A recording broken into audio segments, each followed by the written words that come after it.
Hi guys, so today we have a 2020 election prediction between Chris Murphy, who is the current senator from Connecticut, and Donald Trump, who used to live in New York but currently resides in Washington, D.C. as the President of the United States. So, Chris Murphy and Donald Trump, definitely an interesting matchup to go with. Chris Murphy's main hurdle definitely would be getting out of a Democratic primary situation.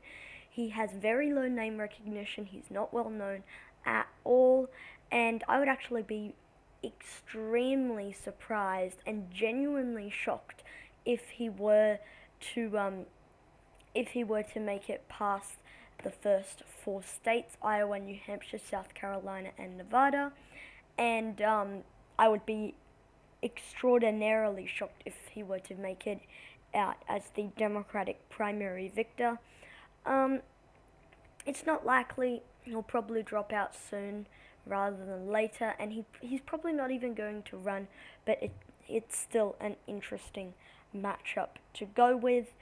So we're going to start off with going through the safe states. So Washington, let's just change this. Oregon, California, Hawaii, all safe for Chris Murphy. Illinois, Massachusetts, Rhode Island, his home state of Connecticut, New Jersey, Delaware, Maryland, the District of Columbia, New York, Vermont, that first district in the state of Maine. So 183 electoral votes for Chris Murphy. For Trump, I'm going to give him Alaska, Utah, Idaho, Wyoming, Montana, North Dakota, South Dakota.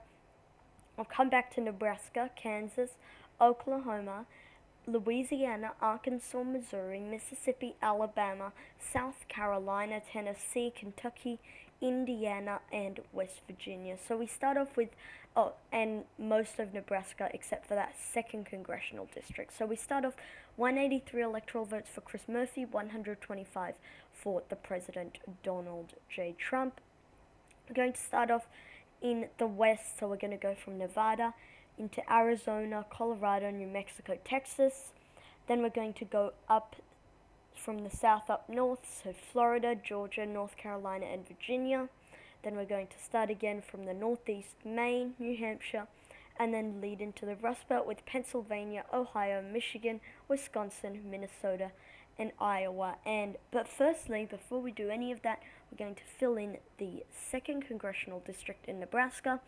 I see this one being likely to go over towards the Republicans. Chris Murphy is not the kind of candidate to appeal to those voters. So, yeah, Nebraska's second district I see being slightly more than 5%. So Nevada, I see that one ever so narrowly going to Chris Murphy. They just elected a new Democratic senator. They just elected a new Democratic governor. Democrats held on to all their competitive seats, and Hillary Clinton, of all people, won the state of Nevada back in 2016 by a decent margin. All this suggests that Democrats are performing well in Nevada, and I see no reason why Chris Murphy wouldn't be able to continue that trend other than his low Latino appeal, but I still think that it's going to be enough to get him over the line in the state of Nevada. Going down to Arizona, I do not see Chris Murphy's Latino appeal getting him over the line here. I see Arizona going to President Trump. It's been trending in a blue direction. Democrats now have 5 congressional seats to the GOP's 4. There's 1 Democratic senator and a Republican senator, so you could make a very strong case that Arizona is now leaning blue, but I'm still going to keep it in the Republican column because Chris Murphy is not the kind of person to appeal to Arizona voters.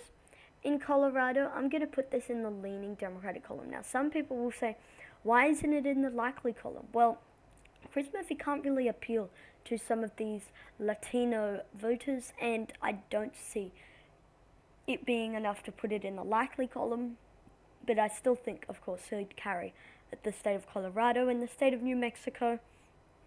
Again, if this were a better Democratic candidate who can appeal to Latinos better, then I would consider putting New Mexico in the safe Democratic column. But Chris Murphy's not that kind of candidate. He could not appeal to Latino voters, and I don't see him appealing to get him over the line to put New Mexico in a safe kind of direction. Texas, I see being in the likely Republican column.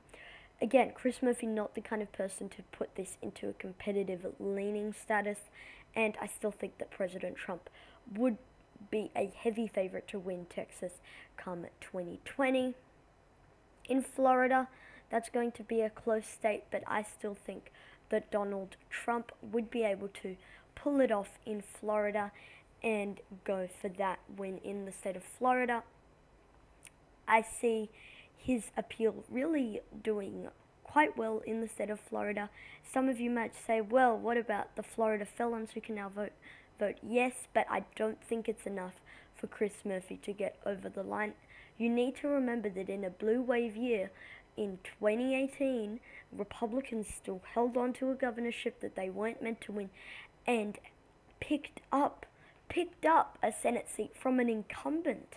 And that's definitely something to note in a blue wave year, because 2018 was without a doubt a blue wave year, and that's also something to note. Florida kind of bucked that trend with the blue wave.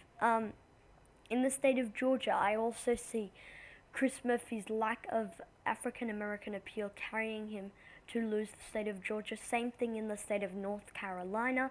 I see the president carrying that state. There was some polling data that came out from the state of North Carolina, but Chris Murphy, not one of those guys included in the poll. And even who I think would perform one of the best in a general election, Joe Biden and Bernie Sanders, they were only beating Trump by 3 to 5 points respectively. And so I definitely think that North Carolina would go to the president with Chris Murphy on the Democratic side. In the state of Virginia, I see this one being in the likely Democratic column. Tim Kaine, who is the incumbent, current senator, performed in a cakewalk, dispatched his Republican opponent, Corey Stewart. I see that trend carrying on Virginia going into the likely Democratic column.